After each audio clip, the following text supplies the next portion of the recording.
nosotros, se tenía que decir, por supuesto, en las pantallas de TVX, como siempre. Usted dirá, mira, Eugenio está solo, no. Estoy con Pelado, que aplaude todas las cosas que hago. Estoy, por supuesto, con dos invitados espectaculares para poder conversar de cosas que han ocurrido y que van a pasar dentro de los próximos días. Oye, pero qué semanita que hemos tenido, ¿ah?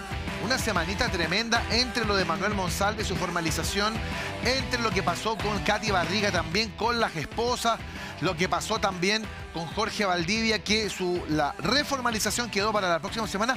Oye, que ha tenido pega tribunales este año, ¿ah? Ha tenido mucho trabajo.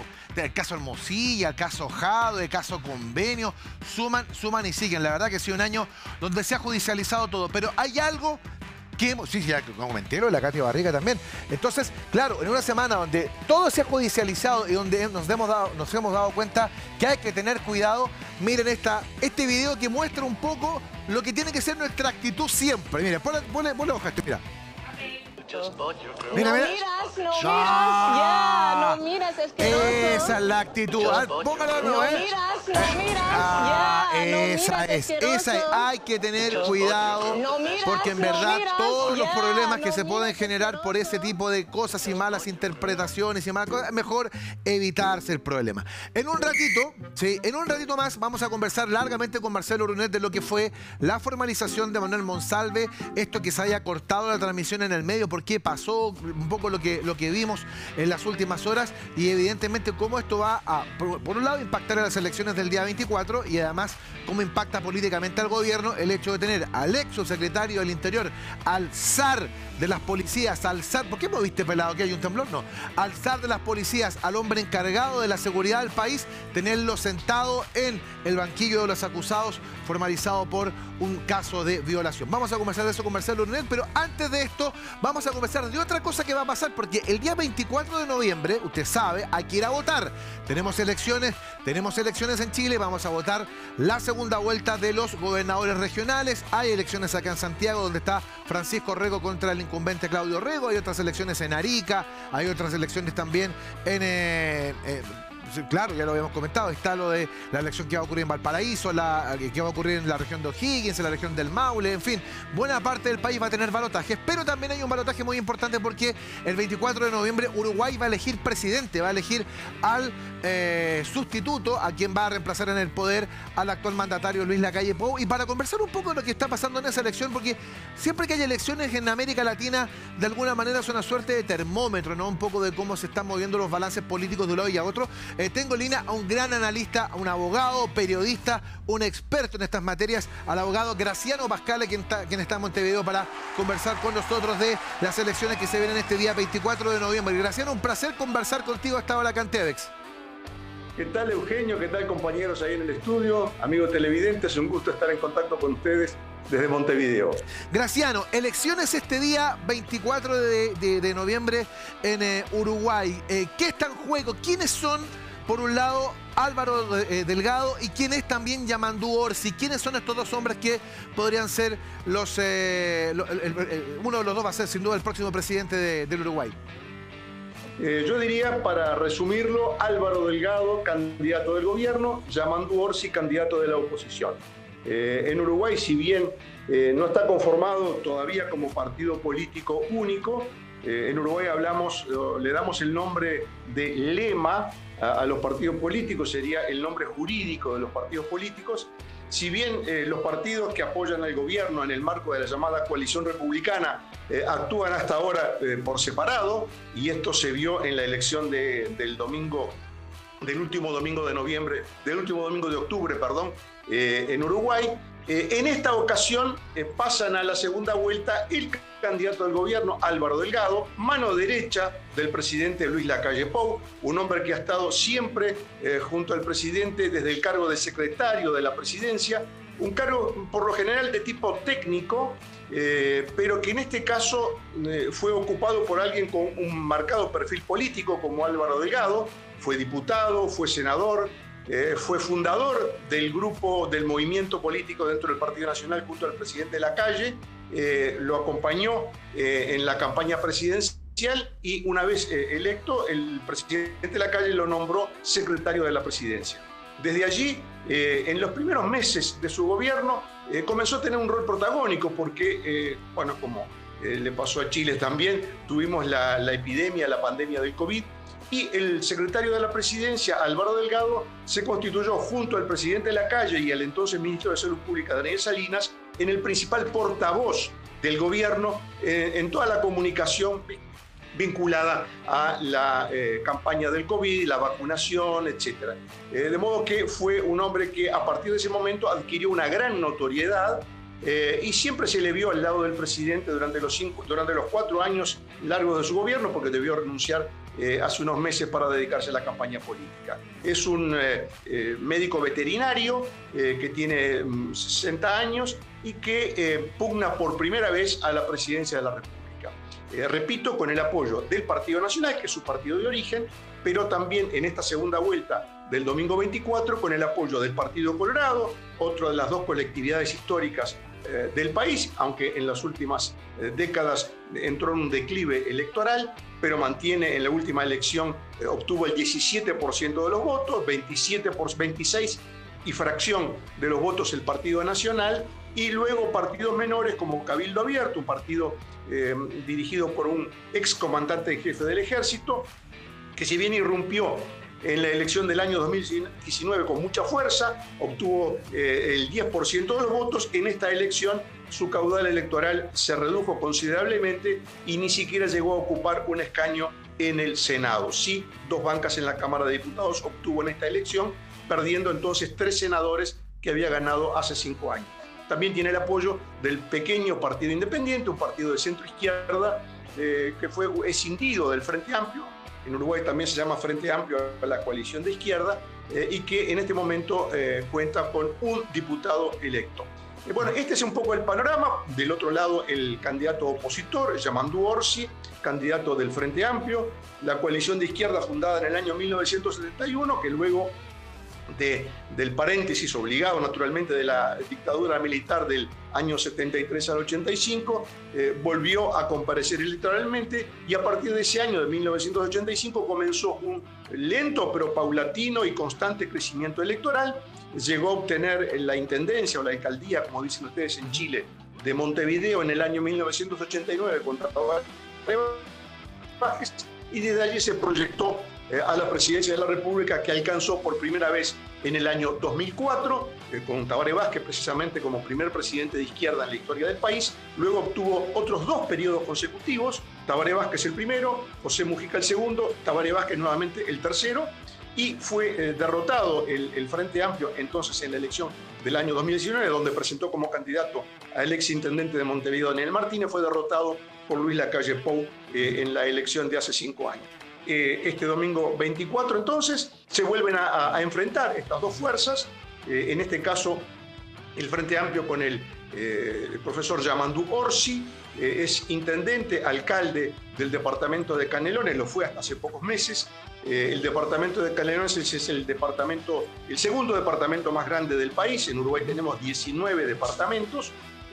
Canelones es el segundo en población, está limítrofe con Montevideo y es una especie de pequeño Uruguay, digamos, en miniatura, porque tiene, digamos, concentra todas las características económicas y sociales del país. Tiene ciudades importantes, ciudades dormitorio, como le decimos aquí, de gente que trabaja en Montevideo y vive en Canelones, como la ciudad de Las Piedras, por ejemplo, y luego tiene ciudades pequeñas de tipo rural. Tiene producción ganadera, tiene producción lechera, producción vitivinícola, tiene costa, tiene playa. O sea que es una especie de pequeño Uruguay que representa más o menos en población el 10% del total de la población del Uruguay. Eso le ha permitido a Yamandu Orsi, por 2 periodos consecutivos intendente de Canelones, proyectarse a la arena nacional, a la política nacional. Venció en las elecciones internas del Frente Amplio a la intendenta de Montevideo, Carolina Cose, y a partir de allí fue construyendo un espacio político propio que lo pone ahora a las puertas de la presidencia de la República, en una elección que todos los analistas, todas las encuestas, en esto hay unanimidad, dan como un final muy reñido, cabeza a cabeza, con la dificultad de proyectar un resultado final, porque hay todavía un bolsón de 8% de ciudadanos que, consultados por las empresas encuestadoras, prefieren mantener en reserva el candidato o simplemente dicen que no saben a quién van a votar, en fin. distintas respuestas que eluden la afirmación final de cuál es el candidato de su elección. Graciano, que entonces un final reñido. Sí. Los partidos del gobierno en la última elección parlamentaria y de primera vuelta sacaron ventaja unidos, si uno los toma unidos, sacaron una ventaja de 4 puntos respecto del Frente Amplio, pero está la posibilidad de que alguno de esos votantes pueda emigrar al Frente Amplio y entonces acortar esa diferencia. Sí, Graciano, fíjate que es bien interesante lo que nos has comentado porque nos ha hecho un panorama bien amplio respecto de quiénes son estos dos hombres que van a pugnar por suceder al presidente Lacalle Pou. Pero quiero preguntarte por algo que ha sido bien interesante porque a partir de la elección de Trump en los Estados Unidos, mucho se ha hablado respecto de la agenda que está arriba de las elecciones. De hecho, la agenda electoral chilena, que nosotros también tenemos elecciones, es muy parecida a la de Estados Unidos con 3 temas, que es básicamente seguridad, economía, migración. ¿Coincide esta agenda con lo que está en discusión en Uruguay o hay otros temas que están rondando la elección y que pueden ser decisivos para que fundamentalmente este bolsón que decías tú de indecisos que no comentan lo que van a votar, que eventualmente puedan ir hacia un lado o hacia otro? Bueno, es interesante lo que planteas. Yo diría ir descartando tema por tema, empezando por lo que es menos importante para Uruguay. Supongo que para Chile no es así, por algo tú lo mencionas como un tema de la agenda, también en Estados Unidos, que es el tema de la migración. En Uruguay, si bien Uruguay, el país, ha recibido miles y miles de inmigrantes en los últimos años, principalmente de Venezuela y últimamente también de Cuba, en menor escala también población dominicana, pero yo diría básicamente concentrados en inmigrantes de Venezuela y de Cuba. Esto no es un tema de campaña. El Uruguay tiene una larga tradición. El Uruguay es un país de inmigración, de inmigrantes. El 80-90% de la población uruguaya está conformada principalmente por descendientes de familias españolas, en un grado menor pero significativo de descendientes de italianos, como es mi caso, por ejemplo. Y esto no es un tema. El Uruguay tiene una tradición larga de hospitalidad y de recibir personas de distintas partes del mundo. A eso se agrega el hecho de que esta población que ha llegado, venezolana y cubana, no, digamos, es una población que en su enorme mayoría se ha dedicado al trabajo. Es muy común ver venezolanos, por ejemplo, haciendo lo que habitualmente se llama delivery, reparto, en fin, de esas aplicaciones que llevan comida a la casa, etc. Es muy común verlos en sus motocicletas, con el uniforme de las compañías. Se han ganado la simpatía, el aprecio de los uruguayos por su cordialidad, por su actitud de servicio. Y no tenemos concentrado un foco de delincuencia originaria de estos países, en absoluto. Por lo tanto, yo diría que si bien, como en todas las sociedades, hay una cierta actitud en sectores minoritarios de cierta, llamémosle, xenofobia, de gente que tiene el temor de que estos extranjeros vengan a quitar el trabajo a los uruguayos, pero no es un tema de campaña. Ya, el migración entonces no está, migración no está dentro de la agenda del debate. No, seguridad. Voy, digamos, de los menos importantes a los más importantes. Sí. La seguridad. Sí, es un tema de campaña. En los últimos días han ocurrido además hechos de la crónica policial, como llamamos aquí, que han sido impactantes, violencia generalizada, pero siempre vinculada al mundo del narcotráfico. Riñas entre delincuentes por control de territorios en zonas, digamos, marginales, sobre todo de Montevideo. Algún episodio, algún enfrentamiento entre jóvenes pandilleros y policías que han terminado con la muerte de algún joven, un hecho en las últimas horas que en fin, ha ganado los titulares. Pero yo diría que es un tema constante. Hay una insatisfacción en la sociedad, pero no de este gobierno, ya viene de antes también. Hay una insatisfacción sobre el tema de la seguridad. Si bien es cierto que en este periodo algunos indicadores han mejorado, indicadores sobre rapiñas, que son los robos a mano armada, han descendido. Las muertes violentas siguen siendo un problema, pero concentrado sobre todo en el mundo que rodea el narcotráfico. De manera que yo diría que también, si bien se habla de seguridad, pero como el Frente Amplio tampoco tiene grandes credenciales para manejar en este tema, tampoco es un partido que se presenta como el partido del orden, el partido de la disciplina, el partido de la autoridad. no se presenta porque no es la característica en ningún lado de la izquierda, la verdad. La izquierda tiene una visión mucho más enfocada en los aspectos sociales del delito, en las causas del delito, etc. Por lo tanto, yo diría que allí no hay un foco. Lo que sí hay un tema de campaña en Uruguay que yo diría que ha dominado la campaña. Quizás en Chile es un tema que ya está superado, pero en Uruguay el Frente Amplio en forma lateral, pero yo diría la columna vertebral del Frente Amplio, que es el movimiento sindical, el PIT-CNT, que no es, digamos, integrante del Frente Amplio como tal, porque el Frente Amplio es una organización de partidos políticos. Pero lo cierto es que por su poder de movilización, por el control del aparato sindical, por los ingresos económicos que tienen los sindicatos con la cuota de sus afiliados, el PIT-CNT se ha convertido en un actor político muy importante y que generalmente arrastra detrás de sí en algunas decisiones, arrastra el Frente Amplio. ¿Qué tema ha puesto en el tapete el PIT-CNT? Bueno, ha puesto en el tapete la reforma del sistema de la seguridad social y la posibilidad de, nacionalizar, suprimir, quitar del medio a lo que en Uruguay los llamamos las AFAP, que son las compañías aseguradoras. Creo que en Chile son las AFJP, si no recuerdo mal. AFP son básicamente, perdón, Luciano, para interpretarte bien, lo que se ha convertido en tema de campaña en Uruguay tiene que ver con un aspecto económico empujado por los sindicatos, por la gran organización sindical de Uruguay que apunta a la nacionalización de los fondos que están en aseguradoras privadas. Sí, ese es el centro de la propuesta, es ese. Pero en la medida en que es un tema muy complicado, porque ya hay cientos de miles de personas que luego de la reforma del año 96 que introdujo este sistema, en Uruguay tenemos un sistema mixto de retiros y de pensiones y jubilaciones.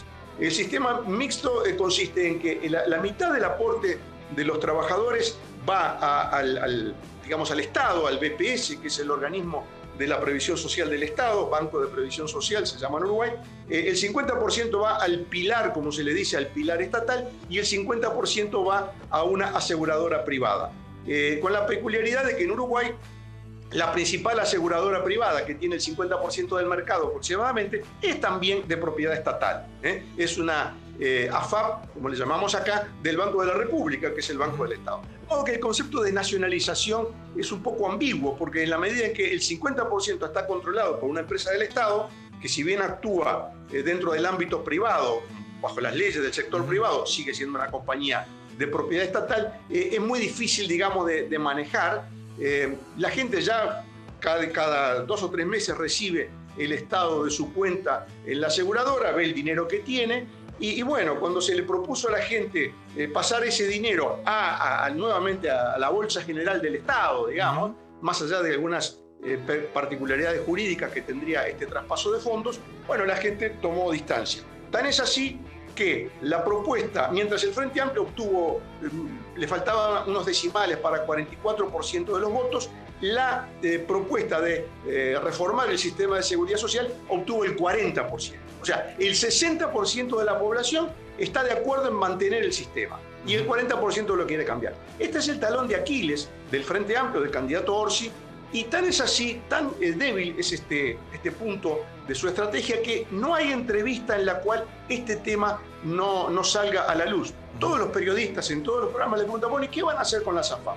Entonces, como el PIT-CNT es una fuerza muy importante, el candidato debe dar alguna señal de querer contemplar la aspiración del PIT-CNT. Entonces dice, bueno, el 40% es una porción importante de la población, hay que atenderla, vamos a ver cómo hacemos, si buscamos reducir el margen de lucro, como se le llama, de ganancia, de utilidad que tiene la AFAP, que se entiende que es muy grande, y entonces, bueno, eso también se critica porque se dice, bueno, pero entonces ustedes van a fijar una tarifa para el trabajo de esta gente, si no les resulta redituable se van a ir del mercado, en fin, entra una discusión económico-jurídica, es una arena movediza, digamos, donde los candidatos del Frente Amplio difícilmente salen bien parados. Su candidato a ministro de Economía tiene que explicar una y otra vez que no está de acuerdo con nacionalizar, porque él es un hombre, digamos, de ideas más o menos de centro, es un hombre equilibrado, entonces tiene que tomar distancia de esas posiciones más radicales. El candidato a la presidencia tiene que matizar. Entonces, Y eso se ha convertido en el centro de la campaña presidencial. Sí. Graciano, una última pregunta para ir cerrando y agradecerte tu tiempo y el que nos hayas explicado de manera tan precisa lo que está ocurriendo en la elección. Fíjate que en Uruguay puede ocurrir un fenómeno que es bien especial, que es el tema de la reelección de una corriente política, porque lo que ha ocurrido en América Latina, en Sudamérica en particular, durante los últimos años hemos visto obviamente la situación en Colombia, donde hubo un cambio de los liberales a el gobierno de Petro. En Chile pasó de Sebastián Piñera a Gabriel Boric. En Argentina acaba de pasar de Alberto Fernández a Javier Milei. En Brasil pasó recién de Bolsonaro a Lula, que Bolsonaro fue a la reelección, no la consiguió. Entonces estamos enfrentando muchos cambios, muchos triunfos opositores. Da la impresión que en Uruguay al menos existe la posibilidad de que la coalición que está gobernando sea reelecta. Eso es en base, evidentemente, hay una muy buena evaluación de lo que ha hecho Luis Lacalle Pou al frente del gobierno. Sí, ese es el principal capital, yo diría, que tiene la candidatura de Álvaro Delgado, porque es un candidato. Una de las características, y es un punto interesante que nos permite también abordar un aspecto que no hemos conversado, es las características personales de los candidatos. El candidato del gobierno tiene la fortaleza justamente de ser el candidato del gobierno, de ser la mano derecha del presidente Lacalle, de haber estado junto a él en todos estos 5 años, en todas las actividades que fueron de destaque ante la opinión pública. Pero no tiene, digamos, rasgos personales, de carisma personal, no tiene un discurso encendido, no tiene una personalidad que, digamos, llame la atención o que tenga aspectos salientes. Entonces es un candidato que no destaca por sí mismo, sino que pone por delante su experiencia de gobierno, su seriedad, su trabajo junto al presidente Lacalle, etc. Por el lado de Yamandu Orsi, bueno, gobernó un departamento que, si bien es importante, es un departamento del interior del país, nunca actuó en la capital, no fue diputado, no fue senador. Entonces yo diría que quizás este es el punto central. La elección, por lo menos como lo veo yo, y mucha gente creo que también comparte este punto de vista, deja de lado, yo creo que en definitiva el votante en la hora final va a dejar de lado la personalidad, el carisma de los candidatos, sino que básicamente se va a inclinar por dar un nuevo periodo al gobierno o cambiar el rumbo. Los elementos a favor de dar un nuevo periodo al gobierno, bueno, en primer lugar, la gran popularidad del presidente Lacalle. Está terminando con su gobierno de 5 años, lo está terminando con un 50% de aprobación. Una rareza en Sudamérica. Una rareza en Sudamérica. Es altísima, es una cifra altísima en Uruguay también, en Sudamérica ni que hablar. ¿Qué cosas inciden en esto? Bueno, yo diría que más allá digamos, de las críticas que siempre hay en una campaña electoral, pero yo creo que un punto a favor es la baja de la inflación. El Uruguay ha tenido en este último año, en los 5 años, pero sobre todo en el último año, la inflación más baja, por lo menos que yo tengo memoria, menos de 5%, 3%, 3,5% en todo el año, que para Uruguay es muy bajo, es históricamente bajo. Eso lleva a una estabilidad de precios, eso lleva a un dólar que cuando el uruguayo viaja al exterior su dinero le rinde, porque su salario en dólares, al tener contenido el tipo de cambio, algunos dicen que de una manera un poco artificial, pero sea como sea, el uruguayo siente en su bolsillo cuando va al exterior que resulta interesante, accesible poder viajar. De hecho, los viajes de fin de año, de vacaciones de julio, de septiembre, siempre viajan los aviones completamente llenos. Entonces, eso juega mucho a favor del gobierno. El 50% de la popularidad de Lacalle en el último año de su mandato, la estabilidad económica. Yo diría la mejora de la expectativa del mundo de los negocios también es una cosa que juega a favor, y eso yo diría que es el gran capital que tiene Álvaro Delgado para retener la presidencia. El otro aspecto que me parece interesante y también es algo que yo diría también es algo diferente o que marca un perfil propio en América Latina, es la relativa estabilidad política del Uruguay. Y cuando digo estabilidad política me refiero a que la sociedad, que es una sociedad en cierto sentido, desde el punto de vista sociológico, podría llamarle una sociedad conservadora, en el sentido que no ama los cambios radicales, que busca siempre el camino del medio, que no le gustan los extremos. Por lo general, cuando elige un camino político, lo mantiene como mínimo 2 periodos de gobierno, como mínimo. Y la prueba la tenemos con el Frente Amplio. El Frente Amplio ganó la primera vez, estaba todo el temor de la primera vez que la izquierda llegaba al poder, de si iban a venir con un programa de expropiaciones, de nacionalizaciones, en fin, el clásico programa histórico de la izquierda, ¿no? Salvando las distancias, lo que hizo Allende cuando ganó la presidencia en Chile, un programa muy radical. Bueno, eso no ocurrió, al contrario, puso de ministro de Economía a un hombre moderado, un hombre que tenía buen diálogo con Washington, y bueno, y eso hizo que la gente, que en su momento podía haber tenido cierto temor de cómo podía ser un gobierno de izquierda, lo volvió a votar, lo volvió a confiar en el Frente Amplio, incluso con una personalidad muy controvertida como la de José Mujica, que no tiene para nada el physique du rôle, como se dice, de presidente de la República. Es un hombre de una vida personal no muy arreglada, con un lenguaje muy, digamos, poco atildado, con un estilo personal que no se ajusta al clásico de un presidente, y sin embargo ganó con un pasado además de activista del MLN, estuvo preso por actividades subversivas contra el Estado, en fin. Sin embargo, ganó la presidencia pese a tener ese perfil tan radical. Y volvió a ganar Tabaré Vázquez en un tercer periodo. Quiere decir que entonces el electorado da una cuota de confianza, da una carta de crédito al gobierno que elige, le da una oportunidad para gobernar. Y en lo personal, salvo realmente uno no tiene la bola de cristal, como se dice vulgarmente, ¿no?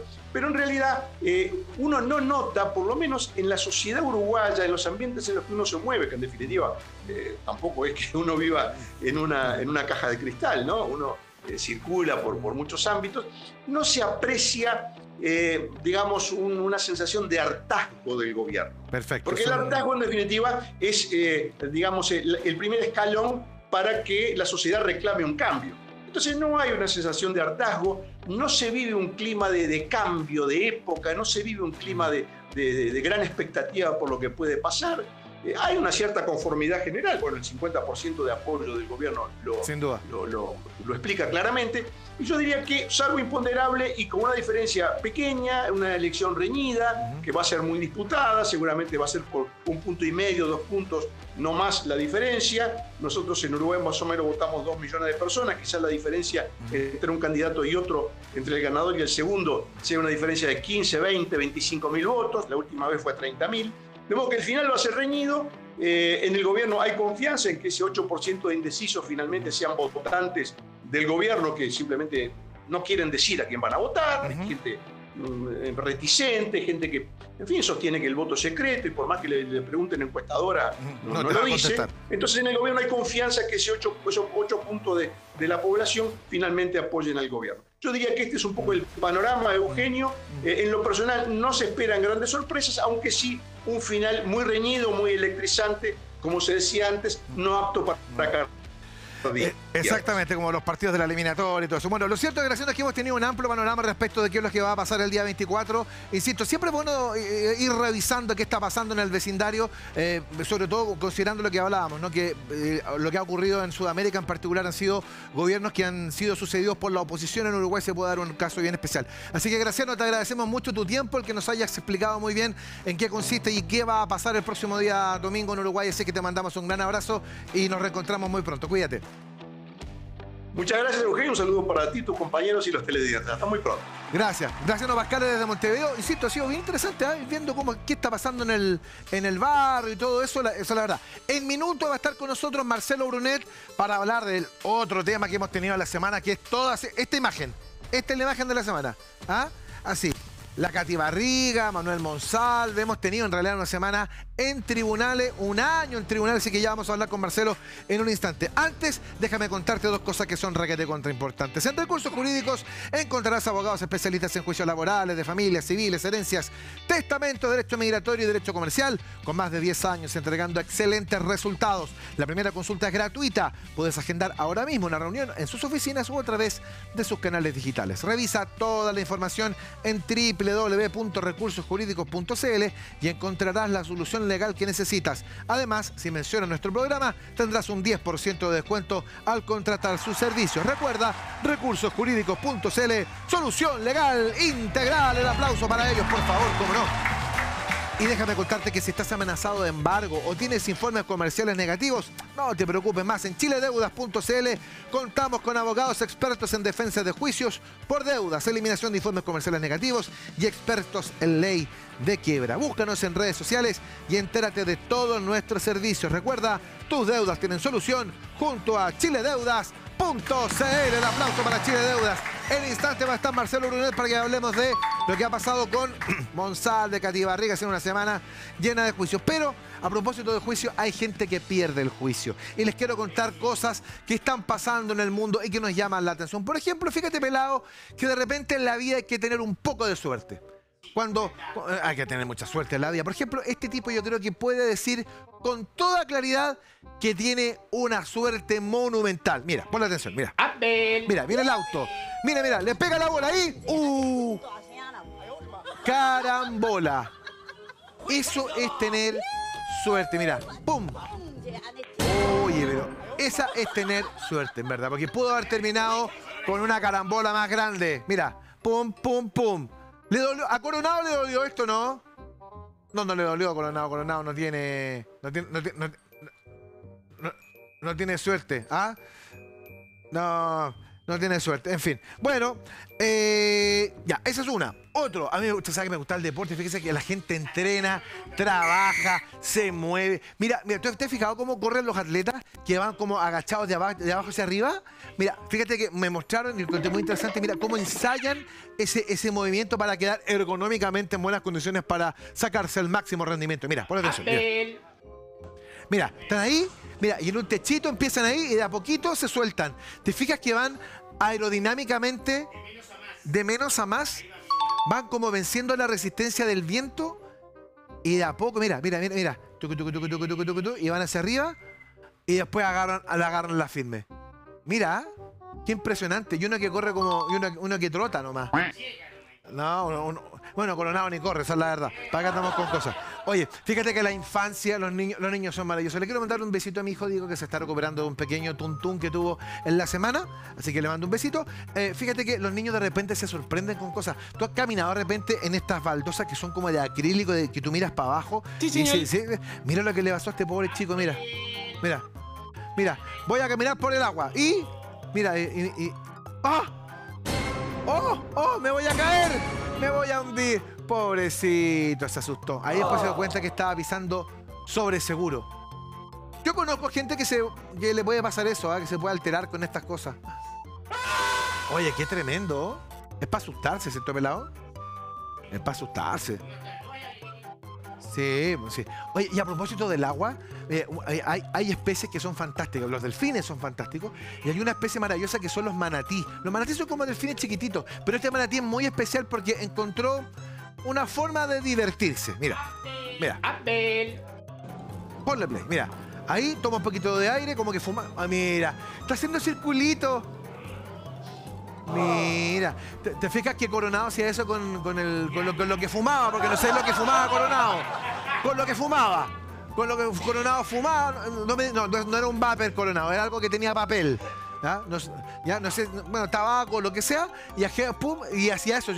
Y salía en los circulitos, ¿te acordáis, pelado? Que era muy de los 90. Era como señal de placer. ¿Te acuerdas? Claro, era como señal de placer. Y el manatí, mira, le encontró la vuelta. Qué lindo. Hermosa como es la naturaleza. Sí. Bueno, muy bonito. Bueno, lo cierto es que de esta cosa tan hermosa a otra cosa que no ha sido tan hermosa, en las últimas horas hemos sido testigos de la formalización de Manuel Monsalve por el delito de violación. Ha sido una formalización bien especial porque la verdad alcanzamos básicamente a ver dos cosas que son muy trascendentales. Por una parte, vimos el ingreso de Manuel Monsalve esposado al interior de un vehículo de la Policía de Investigaciones, ingresando al centro de justicia. Vimos sentado en el banquillo de los acusados a un hombre muy... Está en receso, sí, yo sé que estaba en receso. Lo que pasa es que ha sido una jornada larga donde obviamente se logró escuchar del fiscal Armendáriz cuál era la acusación. La acusación principal está basada en el delito sexual, en la violación, derechamente. Lo relata de una manera muy cruda Armendáriz, y bueno, hemos tenido algunos debates respecto de algunos aspectos especiales de la causa, fundamentalmente respecto a la publicidad de la misma. La defensa estaba buscando una manera no solamente de, a lo mejor, aplazar la formalización, considerando que recibieron la carpeta en las últimas horas, sino que han intentado de alguna manera evitar la exposición de Monsalve con las esposas. Entonces ha sido una semana brutal. Para hablar de este tema, obviamente trajimos un local que debería estar acá, pero está en otras cosas. No se ha conectado. A ver, ¿en serio? ¿No está? ¿Lo llamo? ¿Quieres que lo llame? A ver, lo voy a llamar. Espera. Es que Marcelo Brunet seguramente ha estado toda la mañana viendo este caso. Entonces, deben haber estado estudiándolo y todo eso. Entonces vamos a hacer esto que en el mundo del periodismo y en el mundo de la televisión se llama una producción periodística en vivo. Vamos a ver si nos resulta. A ver, Pete. Mira. ¿Contestó? A ver, espérame. A ver si... Me conecto al tiro, dice. Ah, perfecto. Fantástico, porque nos quedan 20 minutos y la verdad queremos aprovechar de poder contestar esto. Mira, ahí está, forma parte de la formalización. ¿Puedes ponerle audio, no? ¿Puedes poner un poquito? ¿Puedes ponerle audio a Armendáriz hoy día? Que fue muy interesante escucharlo. A ver. ¿Puedes ponerle audio? Felipito. Filipín Bombín. Ahí está. En razón a la naturaleza, a los móviles, a la cantidad de delitos, a la pena y a la conducta posterior y también anterior al imputado con respecto a los delitos. Por lo tanto, se trató de una orden en los términos del 127 que está dentro de las facultades del magistrado y por eso se dio lugar a ella.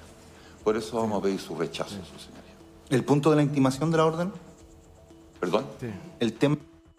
Bueno, hay parte de la intimación o no de la orden. Parte de la formalización que hemos visto en las últimas horas, que ha generado mucho impacto, y obviamente queremos tener mayores antecedentes de para dónde se va a mover un poco esto, ¿no? Sobre todo considerando la investigación. Y hay un detalle bien relevante que tiene que ver con el impacto político. Hablábamos con Graciano Pascal recién de la elección del 24 de noviembre en Uruguay. Acá tenemos elecciones el 24 de noviembre.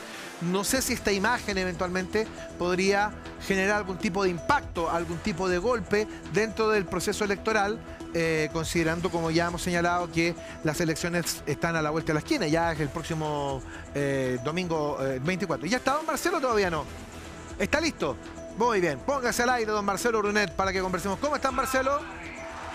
¿Cómo está, joven? ¿Cómo le va? ¿Todo bien? Oiga, bueno, hemos visto la formalización de Manuel Monsalve en las últimas horas. Fíjate que hay cosas que son bien llamativas, pero también quiero proyectar contigo un poquitito lo que va a pasar. Por de pronto vimos a un Manuel Monsalve esposado. La defensa pidió que lo desesposaran. Y además, bueno, la transmisión que iba como viento en popa la bajaron. ¿Es normal esto? ¿Es comprensible entendiendo la naturaleza del delito que se le imputa a Monsalve o no? Acabas de decir la clave de la historia, Eugenio, porque efectivamente esto dice relación con la naturaleza del delito. Lo que se pretende por parte después de garantía, no solamente garantizar el interés público que tenemos las personas de poder acceder a la información respecto de qué es lo que pasa con una ex autoridad pública. O sea, Monsalve no era cualquier autoridad pública, era un funcionario conocido probablemente una de las... Siempre se dice que los subsecretarios del Interior son las personas más informadas de Chile. Entonces hay un interés mediático y un interés público por saber qué es lo que pasa con él. No obstante eso, hay un interés que es primordial y previo a ese, que es el interés de la víctima. Entonces, que se relaten determinado tipo de circunstancias que permitan acreditar, por ejemplo, digamos, la identidad de la víctima, que permitan la revictimización o que genere eventualmente la revictimización de la víctima, en el sentido de que digamos, contando una vez más, digamos, las mismas historias que todos sabemos que ocurrieron en el Hotel Interamericano o Panamericano, pero, o sabiendo que efectivamente existen, digamos, nuevamente los relatos, que estos relatos están a vista y paciencia de la opinión pública. Evidentemente eso produce una situación compleja para la víctima, más que para digamos. Y ahí es donde, sopesado el interés de una cosa a la otra, prima el interés de la víctima. Ya, perfecto. O sea, la razón es básicamente para no revictimizar a la persona que ha hecho la denuncia, que es un tema bien relevante. Entonces, ahí se entiende el tema de la transmisión. Y además pasaba una cosa que para quienes no somos abogados parece como muy curiosa, que en determinadas palabras o determinadas cosas se baja el audio. de lo que comenta tanto el fiscal como la defensa. No es lo frecuente, ¿eh? Déjame decirte que ¿no? esto está vinculado a ciertas situaciones relacionadas con delitos sexuales. Básicamente con la naturaleza del delito. ¿Perdón? Básicamente tiene que ver, como lo comentábamos hace un momento, con la naturaleza del delito del que se trata. Así es. Básicamente es eso. No es otra cosa, digamos. O sea, porque si se tratara de una situación normal, probablemente no habrían habido interrupciones, ni bajadas de insolvencia, ni nada por el estilo. Ya, es un detalle importante. Ahora, bueno, las preguntas que están dando vuelta, evidentemente, ¿qué va a pasar con Manuel Monsalve? Fundamentalmente con este caso, lo que se ha mencionado, lo que se ha dicho, lo pone en una situación particularmente compleja, pero es muy llamativo, Marcelo, que esta formalización en particular, la del fiscal Armendáriz, no haya incluido lo que es la línea paralela de la vulneración de la ley de inteligencia, que no deja de ser una cosa curiosa. Esta decisión, a tu juicio, ¿por qué? ¿Es una razón estratégica? ¿Está buscando más antecedentes? ¿Por dónde eventualmente podría ir la mano para explicarle a la gente por qué se le está formalizando a Monsalve por este delito, pero no se le está formalizando por la vulneración de la ley de inteligencia? Sí, mira, algo hablábamos ayer en otro programa y decíamos de que probablemente, digamos, Armendáriz y su equipo estaban esperando a poder tener todos los antecedentes respecto de los delitos de naturaleza sexual para poder ahí iniciar, digamos, la investigación correspondiente respecto de estos ilícitos. Y lo que entendemos es que el día de anteayer les había llegado la información legal que había sido tomada con ciertos grados situaciones vulnerativas o que se filtraban información. En la perspectiva fueron bastante estrictos para ese manejo. Probablemente lo que tengamos que ver en los próximos días sí, tenemos situaciones vinculadas a una eventual formalización. Perdona, que teníamos un problema con tu internet, lo que no me hizo entender buena parte de la respuesta. Tú decías que en los próximos días vamos a ver, y ahí nos quedamos. ¿Qué vamos a ver en los próximos días? Probablemente en los próximos días deberíamos estar viendo que el Ministerio Público inicie un nuevo proceso, una nueva formalización. Puede ser en la forma de la reformalización, ¿ya? O puede ser en una forma de una querella distinta o una acción distinta, pero que finalmente va a terminar confluyendo en la misma causa porque probablemente va a terminar acumulada. Pero esta vez, por los delitos que tú mencionas. Hay un tercer aspecto penal que probablemente también vaya a ser relevante de su análisis, que es la omisión de denuncia, que es un delito en el que incurren funcionarios públicos que, habiendo tomado conocimiento de actos que revisten carácter de delito, no los hayan denunciado dentro del lapso de 24 horas. Entonces, ahí vamos a tener que estar atentos a lo que ocurra. Pero la audiencia, tal como lo dices tú de hoy día, solamente va a referirse a delitos de connotación sexual, que probablemente, y anticipo tu pregunta, probablemente generen que Manuel Monsalve termine con prisión preventiva. Sí, da toda esa sensación. Ahora, Marcelo, fíjate que dentro de lo que tú comentas sobre la formalización del día de hoy, lo que eventualmente va a venir, tú mencionas el tema de la omisión de denuncia, que es un tema que tiene evidentemente y potencialmente un impacto político, considerando que, bueno, lo que hemos sabido es que Manuel Monsalve conversó con el presidente Boric. Muchos han apuntado a que el presidente no tomó las medidas que debió haber tomado en ese instante al enterarse de la situación de violación, como también de lo que correspondía a la vulneración de la ley de inteligencia. Por lo tanto, el que eventualmente el presidente pueda estar inserto dentro de esta investigación es algo que sin duda que incomoda a la moneda y tiene un impacto político importante. Pero también hay una cosa que es bien llamativa, porque uno cree y uno piensa que en esta situación de la vulneración de la ley de inteligencia y en todo esto que ha ocurrido, hay muchas personas que formaron parte del gabinete de Manuel Monsalve que también de alguna u otra manera deberían estar incorporados en esta investigación. Estoy pensando básicamente en Gabriel de la Fuente, estoy pensando en las personas que han sido mencionadas en los últimos días que tenían conocimiento de lo que le había pasado a la víctima y que, por lo que sabemos hasta ahora, no ha existido ninguna denuncia. Entonces, esa es otra arista, eso también eventualmente puede constituir otra formalización, otro camino judicial distinto al que estamos viendo, ¿no? A ver, sí y no, porque lo que establece el artículo 175 es este deber de denuncia que tienen los funcionarios públicos. No obstante aquello, también existe una segunda norma que probablemente pueda ser un tanto más exculpatoria respecto de los funcionarios públicos, que es que el plazo de 24 horas solamente tiene como excepción que los hechos que ya corresponden a esta materia ya sean objeto de investigación. O sea, si, poner un ejemplo, la ministra Vallejo se entera que efectivamente ocurrió esta situación y no la denuncia porque sabe que la ministra, no sé, pues Juanita, ya había presentado la acción, probablemente no tenga la obligación de hacerla. Probablemente esa sea la excepción, digamos, respecto a la cual se produzcan las excepciones correspondientes. Pero todo parece indicar de que al menos debe haber habido más de alguien que estaba en conocimiento de la existencia de los dos ilícitos, tanto los de naturaleza sexual, que son los que se están formalizando hoy día, como también, y probablemente igual, no igual de grave, evidentemente. La situación de la nación es una situación tremendamente grave, muy de los elementos muy sancionables dentro del Código Penal, pero sí también hay una situación grave respecto de el mal uso de la ley de inteligencia y haber utilizado recursos estatales para tratar de generar una situación de un marco de impunidad respecto del delito cometido por parte de Monsalve. Eventualmente cometido por parte de Monsalve. Sí, bueno, lo cierto es que esto también tiene impactos políticos y muchos han especulado en las últimas horas si el hecho de tener a Manuel Monsalve hoy día esposado frente a un tribunal puede tener algún tipo de impacto o consecuencia en las elecciones de gobernadores del próximo domingo. Es decir, me preguntan a mí, yo tengo la sensación que no. A mí me parece que de alguna u otra manera lo que ha terminado por pasar es que se ha encapsulado toda esta situación en Manuel Monsalve, intentando de alguna manera sacar de la pista tanto al presidente como a la ministra Toá. Pero quiero conocer tu punto de vista respecto de cómo lo ves. Esto eventualmente puede ser un elemento que pueda generar algún tipo de desbalance en lo que va a ser la elección del 24. Claro, desde lo político, ya saliéndonos un poco del marco de lo jurídico, desde lo político, evidentemente, lo que ha hecho el gobierno del presidente Boric es tratar de deslindar su responsabilidad respecto del tema y generar una situación en la que ellos plantean que todo esto está, como tú bien lo dices, encapsulado en Monsalve. Entonces, desde ese punto de vista, ocurre una cosa que es bien curiosa. Nadie más sabía. Todas las cosas que pasaron, digamos, no pasaron.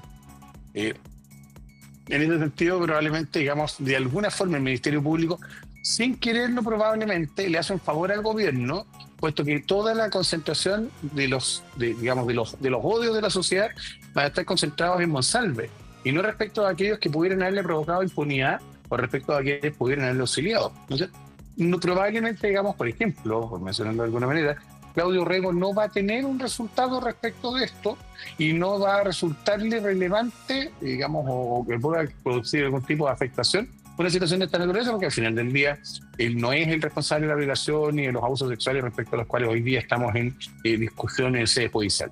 Sí, ha sido bueno una jornada bien curiosa, ¿no? Con muchas suspensiones, con muchas cosas que quedaron probablemente pendientes y vamos a ver cómo sigue adelante esto. Pero en virtud un poco de lo que hemos escuchado, lo que hemos visto y los antecedentes que hay, da la impresión, Marcelo, que Manuel Monsalve está en una situación muy complicada. ¿Qué podría poner adelante la defensa para intentar atenuar eventualmente las situaciones que eventualmente le podrían ocurrir? Por ejemplo, yo escuchaba algo el día de ayer respecto de, tú me recordás que el último mensaje que le manda Manuel Monsalve a la víctima, y el último mensaje, uno diría que si uno se siente apremiado, cree que va a pasar algo, no sé, el mensaje habría sido en otro tenor, pero salió en un tenor como que el silencio y la indiferencia son no sé qué cosa.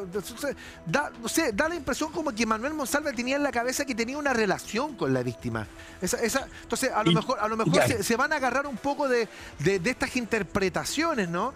Para intentar decir, oye, ¿sabes qué? Lo que había era una relación, digamos, cercana. Yo no sé si a lo mejor van a apuntar a que había en efecto una relación de pareja o algo así para intentar sacarse de encima una acusación que es bastante seria. A ver, Marielle Horvitz es una abogada litigante con mucha experiencia en el ruedo, mucha. Ella estuvo en el Consejo de Defensa del Estado, renunció hace un año y algo por diferencias probablemente con la presidencia actual. Sin perjuicio de eso, siendo ella una litigante muy experimentada, lo más probable es que la forma en la cual va a tratar de enfrentar la defensa, por lo que estamos intuyendo, dice relación con el tema del consentimiento sexual. Correcto. Porque evidentemente para que exista una violación tiene que existir, salvo que se trate de menores de edad y circunstancias muy específicas, tiene que existir, para que digamos exista un ilícito penal, tendría que haber consentimiento. Claro. Entonces ahí es donde vamos a tener que enfrentar, digamos, las dos tesis. Primero, que una persona se encuentre emborrachada o se encuentre bajo el efecto de las drogas e inhabilita su consentimiento. La respuesta prioritaria del sistema penal, tanto a nivel nacional recientemente como a nivel internacional, es que se ha avanzado un paso respecto del consentimiento sexual. Me explico. Antes la doctrina era no es no. O sea, si la mujer decía que no, o el hombre decía que no, era no, y no había posibilidad de poder tener una relación sexual consentida en tal sentido. Hoy día, el parámetro que se exige es un parámetro mucho más exigente, que es el sí es sí. O sea, yo manifiesto mi interés expreso de querer tener relaciones sexuales con una persona para que ese ejercicio sexual sea lícito. Claro. Y eso tiene una connotación directa. Eso significa en la práctica que una persona podría estar en una relación consentida, una relación incluso de largo plazo, y no querer tener sexo con una persona con la cual se encuentra en una relación, y perfectamente eso podría ser constitutivo de delito si que la persona manifiesta su falta de interés o su falta de voluntad de poder tener acceso carnal.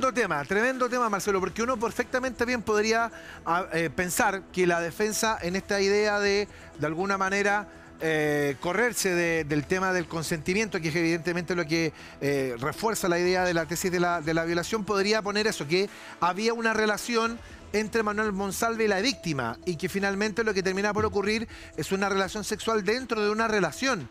Entonces, claro, si tú me dices que la doctrina ha avanzado en que evidentemente para que se produzca una relación tiene que necesariamente existir un consentimiento expreso, la verdad es que se hace muy complejo que esa defensa pueda tener algún tipo de éxito. Máxime aún, considerando lo que ha salido las últimas horas también respecto de las imágenes de Manuel Monsalve, donde se le ve lo que se ha dicho, que las cámaras de seguridad muestran a un Monsalve que intenta besar a la víctima y que la víctima hace esfuerzos por alejarse de él. Por lo tanto, hay claramente un intento de ella por salir de esa situación. Y te agrego una cosa más. Si es efectivo el relato, hasta aquí nosotros estamos hablando sobre los trascendidos de la investigativa. De hecho, la defensa decía, y creo que con algún grado de razón, que al parecer los medios de comunicación tienen más información que la defensa propiamente tal. Entonces, si es efectivo esto, y efectivamente la declaración del taxista cuenta de la existencia de un, ¿cómo decirlo?, de una permanente demostración por parte de la víctima de no querer haber vuelto al hotel, haberse quedado en la casa, digamos, y que efectivamente en varias oportunidades ella se negó, incluso terminó vomitando dentro del taxi. Eso es así, la situación para Monsalve es realmente complicada. Sí. Sí, bueno, ese es quizá el kit del asunto. O sea, es bien interesante conversar contigo, Marcelo, respecto a cuáles son los escenarios. Fundamentalmente el escenario de la defensa, porque todos los antecedentes que están arriba de la mesa hablan de una situación bien compleja, bien difícil, donde hay un Monsalve que aparece, insisto, en imágenes, un Monsalve que aparece tomando decisiones, donde la situación a él se le complica mucho. Entonces, tú dices que la defensa va a estar seguramente orientada hacia el tema del consentimiento de la víctima, lo que también parece ser muy difícil de ser probado en este caso, ¿no? Sí, es difícil. Yo vuelvo al punto. Lo más probable es que la tesis de la defensa sea precisamente tratar de argumentar la existencia de consentimiento. Pero vamos al punto. Va a ser muy complejo para ellos lograr demostrarlo si efectivamente la prueba es tan fehaciente y tan dura como la que efectivamente ha trascendido que existiría. Ahora, lamentablemente no lo vamos a poder saber porque al reservarse la prueba solamente van a poder conocer a los intervinientes. Ahora, eso significa las personas que estaban en la sala. Dicho sea de paso, lo más probable es que terminemos enterándonos igual porque más de alguno de los intervinientes va a comentar qué es lo que pasó. Obvio, sí. Es como de la naturaleza eso. Pero la decisión del juez, evidentemente, como la decíamos hace un rato, estaba sustentada en tratar de evitarle una nueva victimización a la persona afectada, digamos, a la persona objeto del delito. Exacto. Bueno, Marcelo, ha sido un día requete contra noticioso, han sido días muy noticiosos. Tuvimos a Katy Barriga así, donde tenemos a Monsalve así, tuvimos a Jorge Valdivia de nuevo, y, en fin, la verdad que ha sido una semana bien compleja. Tienen harta pega los abogados, te voy a decir, así es que seguiremos seguramente conversando de este tema en el transcurso de los próximos programas, así que te mando un gran abrazo y sigue laburándole. Un abrazo grande. Y en eso estamos. Un abrazo para ti, Eugenio, y un abrazo para todos nuestros telespectadores, eso tenía que decir. Exactamente. Gracias, Marcelo Brunet, con nosotros conversando de lo que ha ocurrido en esta jornada de formalización. Nosotros nos vamos a ir, no sin antes recordarles que ustedes pueden ver este programa y todos los programas que se tenía que decir, y todos los programas de TEDx, por supuesto, a través de nuestro canal de YouTube, que tiene muchos seguidores. Así que ¿Qué cosa me dice ahorita? Ah, sí, pues. Y no se les olvide que este día sábado, 22 horas, ¿tiene la imagen o no la tiene? Pero no la tiene, sé que no la tiene. ¿O la tiene? No la tiene. Este día sábado, 22 horas, vamos a transmitir aquí en TVEX a Arica, 1962 y el partido de nuestras vidas. Imágenes en color, nunca antes vistas del triunfo de Chile sobre la Unión Soviética en Arica, de ese mundial maravilloso que ya cumplió 62 años. 62 del 62, Arica y el partido de nuestras vidas, este día sábado, 22 horas, a través de las pantallas de TVEX. Amigas y amigos, ha sido un gusto, nos reencontramos la próxima semana. Que les vaya muy bien. Chao.